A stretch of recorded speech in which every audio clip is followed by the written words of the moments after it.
नमस्ते दोस्तों। तो दोस्तों चलिए हम imported term to related to matter इसकी चर्चा और आगे बढ़ते हैं, जो कि पार्ट 1 में छोड़कर चले गए थे। तो दोस्तों पार्ट 1 में मैंने एक क्वेश्चन आप लोगों को दिया था कि क्या ये जो फायर यानी कि आग है ये मैटर है या नहीं। अगर हम फायर की बात करें तो उसमें होता है बहुत सारी गैसें होती हैं।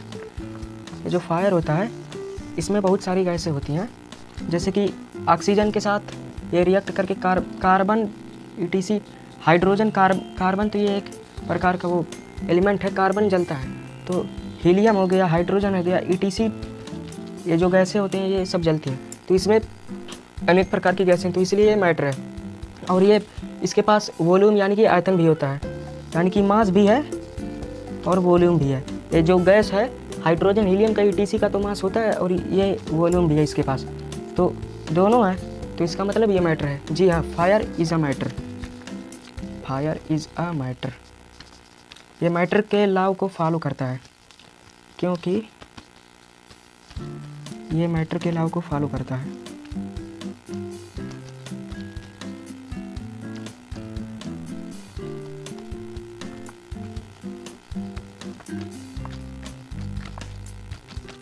सो दोस्तों चलिए देख लेते हैं कि हम लोग आज करने क्या वाले हैं। तो आज हम ये करेंगे कि ये जो अभी तक हम लोगों ने 3 तक का रिलेटेड टर्म के पद के जो टर्म थे उसे देख लिया था। तो आज चौथा टर्म है जो कि ये है कि ऊर्जा यानी कि एनर्जी, व्हाट इज एनर्जी, इसके बारे में जानकारी लेंगे। और 5वां ये है कि तापमान, टेम्परेचर, स्केल्स, ETC के बारे में जानकारी लेंगे। तो चलिए आगे बढ़ते हैं स्केल्स की तरफ। तो दोस्तों हमने पार्ट 1 में imported term related to matter से कुछ पद छोड़े थे जो कि आज उसे हम लोग कंप्लीट कर लेंगे। तो चौथा पद ये है कि ऊर्जा यानी कि एनर्जी। ऊर्जा के बारे में चलिए डिस्कस कर लेते हैं। सो ऊर्जा की परिभाषा दी गई है वैज्ञानिकों द्वारा, ये कि कार्य करने की क्षमता को ऊर्जा कहते हैं। जैसे कि मैं अभी मान लीजिए मैं कुछ लिख रहा हूँ, तो ये जो मैं लिखा हूँ इसकी जो क्षमता है उसे हम लोग एनर्जी यानी कि ऊर्जा कहते हैं। तो मैं इसे मिटका रहा हूँ, तो ये जो मैं कार्य कर रहा हूँ, कुछ ना कुछ मैं कार्य कर रहा हूँ, तो ये जो क्षमता है मैं कैसे कार्य कर रहा हूँ, मेरे पास कार्य करने की क्षमता है, मेरे पास कार्य करने की क्षमता इसलिए तो मैं कार्य कर रहा हूँ। तो उसी क्षमता को एनर्जी यानी कि ऊर्जा बोलते हैं। इसे डिनोट करते हैं कैपिटल ई से। और ये मैटर नहीं होता है, पर मैटर इससे बहुत संबंधित है। भले ये मैटर नहीं है पर इससे मैटर बहुत संबंधित है। तो इसे नोट करना बहुत ही ज़रूरी है, क्योंकि ये पदार्थ नहीं है, ये पदार्थ नहीं है। क्यों नहीं है? क्योंकि इसके पास ना ही स्थान ना ही इसके पास आयतन है और ना इसका कोई मास है, ना इसके पास कोई आयतन है ना इसका मास है, पदार्थ नहीं है। तो इसी में आप ये भी नोट कर सकते हैं कि आयतन भी नहीं है और इसका द्रव्यमान भी नहीं है।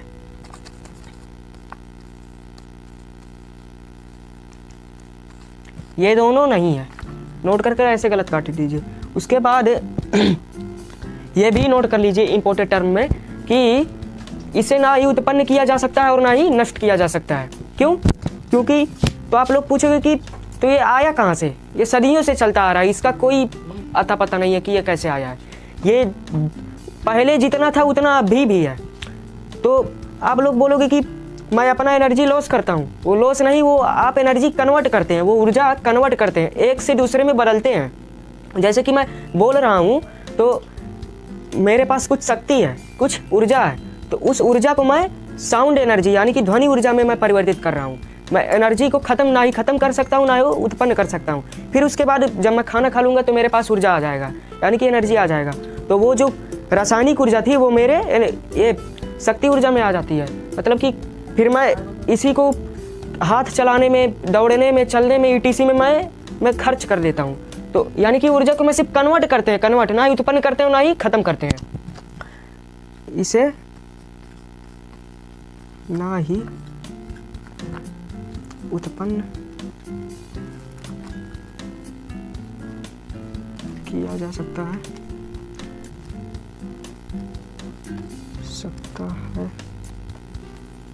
और ना ही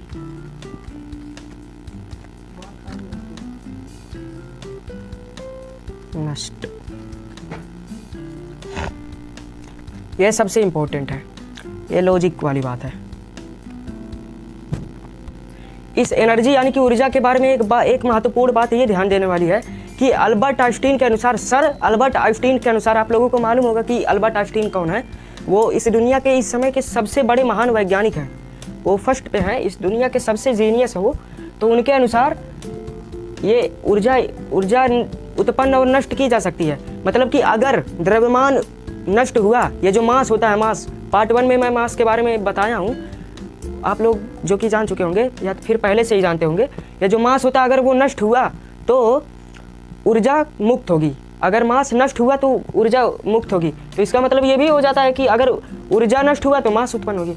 तो उनके अनुसार अगर मास नष्ट हुआ तो ऊर्जा मुक्त होगी। और उन्होंने एक इक्वेशन ये भी दिया है कि E = mc²। उन्होंने इक्वेशन दिया है कि E = mc², जहाँ पर E बराबर कैपिटल E बराबर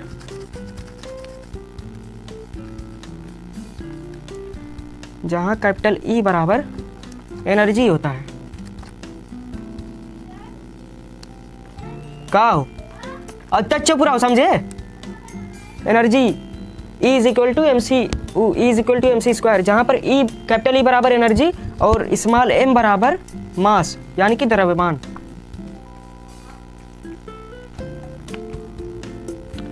और स्मॉल c बराबर प्रकाश का वेग, प्रकाश का चाल या प्रकाश का वेग।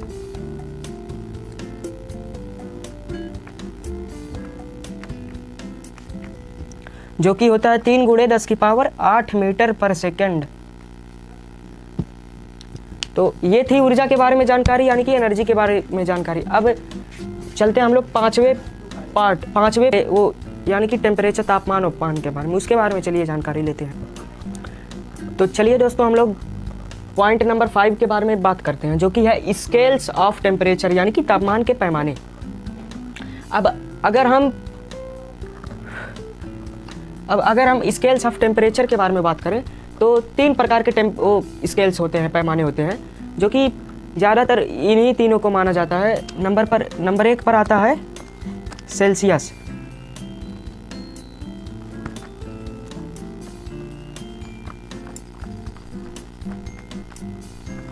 और नंबर 2 पर आता है फ़ारेनहाइट।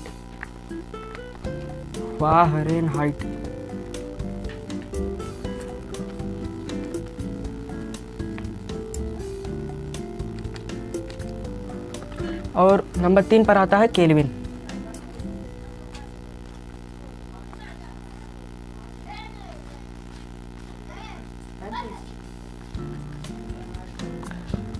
आप लोग अभी तक तो सिर्फ ये सेल्सियस और फ़ारेनहाइट के बारे में जानते होंगे, बट ये तीसरा भी पैमाना होता है जो कि यही SI पैमाना होता है, केल्विन ही SI पैमाना होता है, यानी कि इंटरनेशनल सिस्टम जो होता है, ये पूरे दुनिया में SI यूनिट यही है पैमाने का।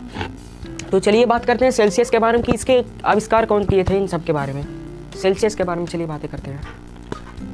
तो दोस्तों अगर हम बात करें सेल्सियस की, तो इसकी खोज स्वीडन के सेल्सियस वैज्ञानिक ने ही की थी। सन 1742 ईस्वी में स्वीडन के सेल्सियस वैज्ञानिक ने ही की थी इसकी खोज, सेल्सियस की खोज। और इसे रिप्रेजेंट किया जाता है डिग्री कैपिटल C से। इन दोनों के बीच स्पेस नहीं होता, यानी कि खाली स्थान नहीं होता इन दोनों के बीच। और इसमें जो पानी का हिमांक या द्रवणांक बिंदु होता है, जो पानी का मेल्टेड पॉइंट या फिर ये जो फ्रीजिंग पॉइंट होता है, उसे 0 डिग्री सेल्सियस लिया गया था। इन्होंने सेल्सियस सर ने पानी के हिमांक बिंदु को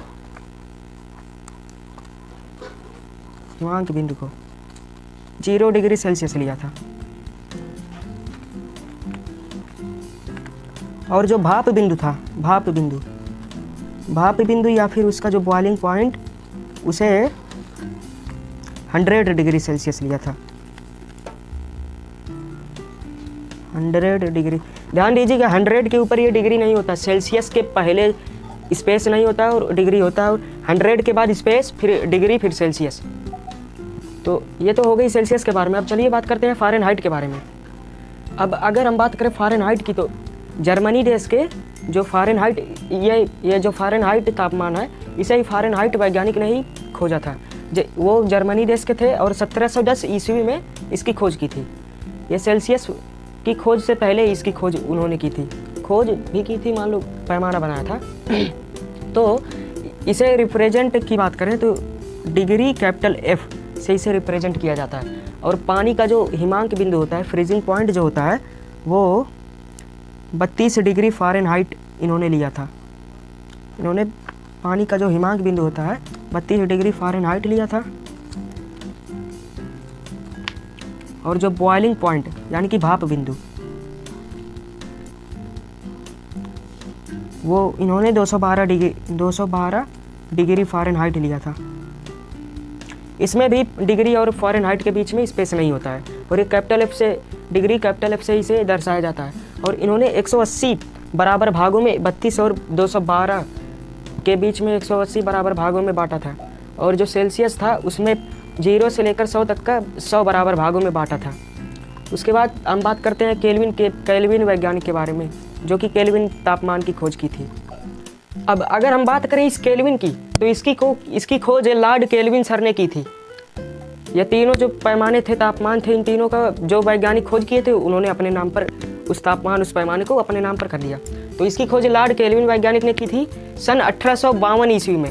ये 1852 ईस्वी बुक में, मेरे एक बुक में लिखा है, और गूगल पर सर्च करने पर यह पता चलता है कि 1848 ईस्वी में इन्होंने खोज की थी। अब जो भी वो दो नाम दे दिया, हमसे क्या मतलब, मैं तो आपको रियल बता रहा हूँ। दोनों है, मुझे रियल इसका पता नहीं है कि कब किए थे, क्योंकि मैं उस समय था ही नहीं।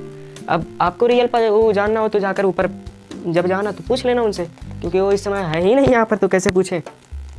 तो ये जो केल्विन की खोज वो लॉर्ड केल्विन वैज्ञानिक ने की थी। और अगर इसे रिप्रेजेंट की बात करें तो इसे कैपिटल K से रिप्रेजेंट किया जाता है। इसे कैपिटल K से रिप्रेजेंट किया जाता है।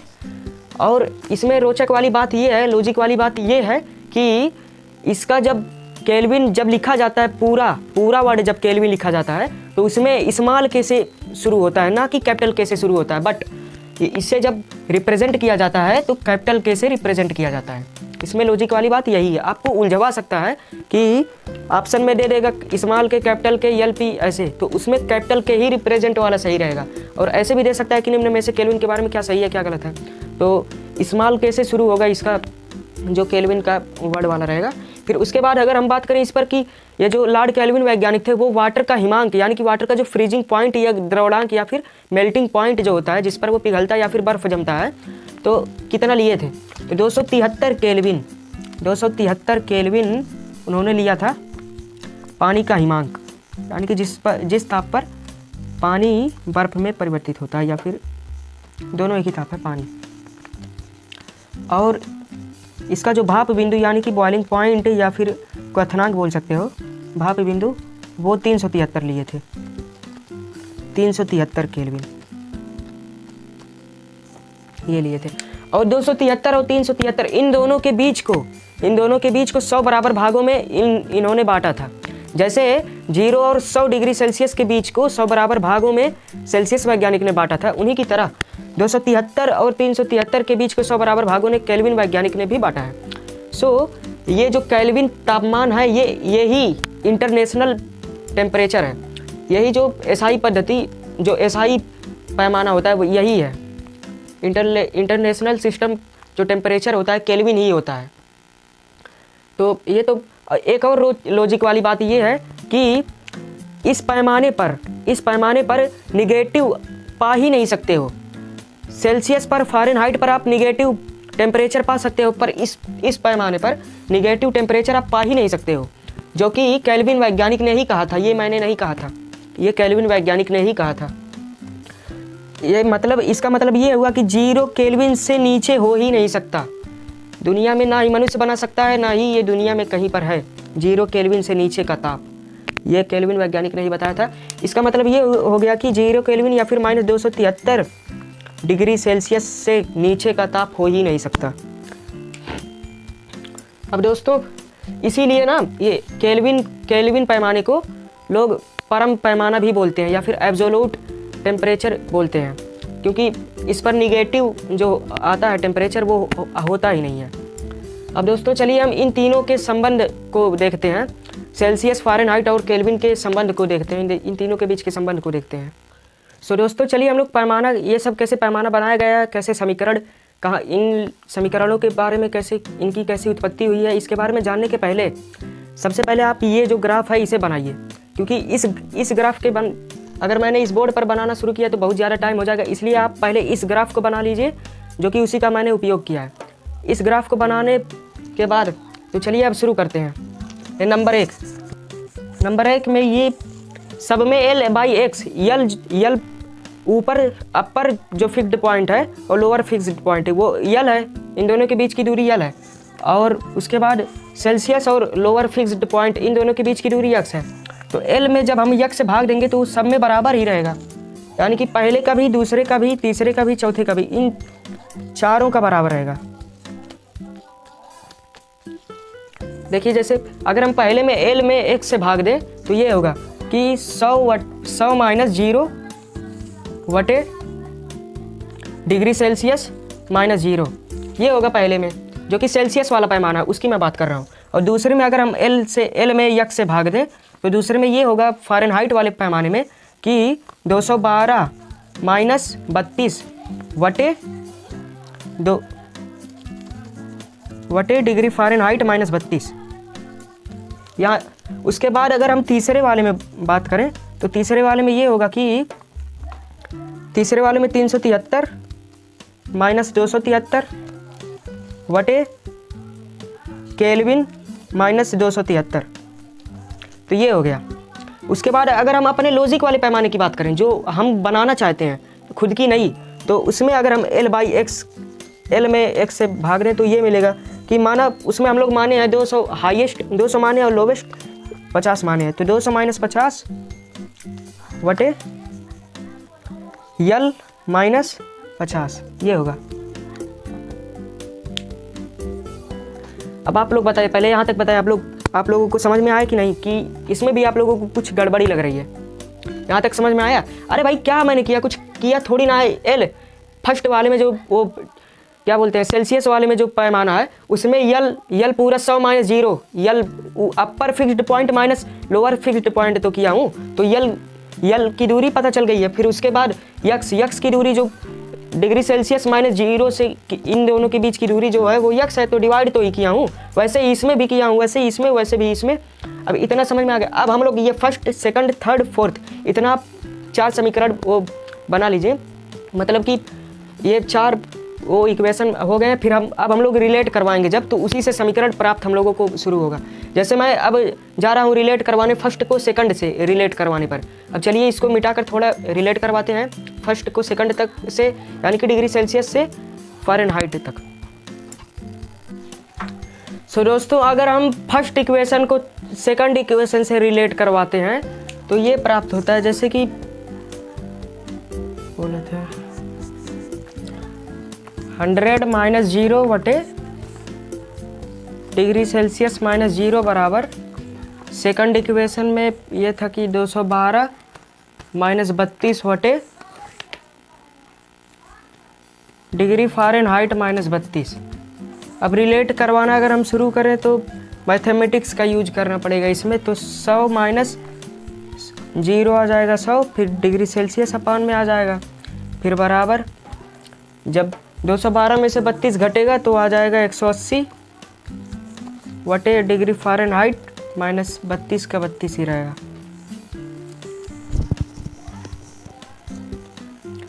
उसके बाद अगर हम इसका तिर्यक गुणा करें, तिर्यक गुणा, तो उसके बाद 100 फ़ारेनहाइट डिग्री फ़ारेनहाइट फिर माइनस 3200 बराबर 180 डिग्री सेल्सियस, ये निकल कर आएगा। फिर उसके बाद इसको जब हम लोग इधर ले जाएंगे तो 100 डिग्री फ़ारेनहाइट बराबर 180 डिग्री सेल्सियस प्लस 3200, ये निकल कर आएगा। तो एक जीरो से एक जीरो कट गया, जो कि LHS is equal to RHS। हम लोग LHS और RHS में 10 से डिवाइड किए हैं। उसके बाद इस 10 को इधर ले जाते हैं तो 18 डिग्री सेल्सियस प्लस 320 वटे 10, ये आएगा। अब उसके बाद 2 से अगर हम भाग दें इसे भाग नहीं देते हैं, पहले पहले ऐसे देख ले, आप लोग देख लीजिए, नहीं तो अभी दिक्कत होगी। 10, इसे हम लोग ऐसे तो लिख सकते हैं 18 डिग्री सेल्सियस बटे 10 प्लस 320 बटे 10, ऐसे कर सकते हैं। तो एक जीरो से एक जीरो कैंसिल, ये हो जाएगा। और इसमें 9 बटे 5 आ जाएगा। जब 2 से इसमें भाग दे देंगे तो 5, और इसमें 2, इसमें 9 आ जाएगा। 2 से भाग देंगे तो 9 आ जाएगा इसमें। तो फाइनली हम लोगों का इक्वेशन ये मिल जाएगा कि डिग्री फ़ारेनहाइट बराबर 32 प्लस 9 बटे 5 डिग्री सेल्सियस। यानी कि फर्स्ट को सेकंड से अगर हम रिलेट करवाते हैं तो इक्वेशन यही मिलता है, जो कि फर्स्ट इक्वेशन यही है, जो कि फर्स्ट इक्वेशन। और आप लोगों को मैंने प्रूफ करा दिया कि कैसे ये इक्वेशन लाया गया है, कैसे ये इक्वेशन की उत्पत्ति हुई है। अब आप लोग खुद ऐसे, अगर हम लोग फर्स्ट को से ये थर्ड से रिलेट करवाएं, यानी कि सेल्सियस को केल्विन से रिलेट करवाते हैं अगर हम लोग, तो वही जो सेकंड इक्वेशन था वही प्राप्त होगा कि kelvin is equal to 273 plus degree Celsius, ये निकल कर आएगा। और अगर हम लोग फर्स्ट को फोर्थ से रिलेट करवाते हैं, यानी कि जो सेल्सियस है उसे हम लोग अपने लॉजिक वाली टीम से अगर रिलेट करवाएंगे, तो अगर हम लोग अपने लॉजिक वाली टीम से रिलेट करवाते हैं सेल्सियस को, तो यानी कि चौथे समीकरण से रिलेट करवाते हैं, तो यल बराबर 3/2 डिग्री सेल्सियस प्लस 50, ये निकल कर आएगा। ये इक्वेशन निकल कर आएगा। और आप लोगों को ये चेकअप करना है कि मैंने सही बताया या गलत, ये आप लोगों का होमवर्क है। केल्विन और ये लॉजिक वाली टीम जो बताया हूँ, और आप लोगों को खुद का एक पैमाना बनाना है। इसी तरह समीकरण खुद का, जैसे मैंने लॉजिक वाला बताया है, जैसे मैंने इसको रिलेट करवाया है, आप लोगों को वैसे भी करना है। दोस्तों, आप लोगों को एक बात और ध्यान देना है कि जैसे हम लोग डिग्री फ़ारेनहाइट डिग्री सेल्सियस लिखते हैं, तो डिग्री और फ़ारेनहाइट के बीच में स्पेस नहीं होता है। जैसे अगर हम लोगों को यहाँ थोड़ा स्पेस ले लेता हूँ, जैसे हम लोगों को 25 डिग्री सेल्सियस लिखना है, तो 25 फिर स्पेस रहेगा, थोड़ा सा स्पेस रहेगा, फिर डिग्री रहेगा, फिर फ़ारेनहाइट और डिग्री के बीच स्पेस नहीं रहेगा। और उसी तरह 25 डिग्री सेल्सियस में भी 25, फिर उसके बाद स्पेस, फिर उसके बाद डिग्री, फिर ये सेल्सियस और डिग्री में स्पेस नहीं होता है, डिग्री और 25 के बीच स्पेस होता है। इतना आप लोगों को ध्यान देना। और केल्विन में डिग्री नहीं होता है।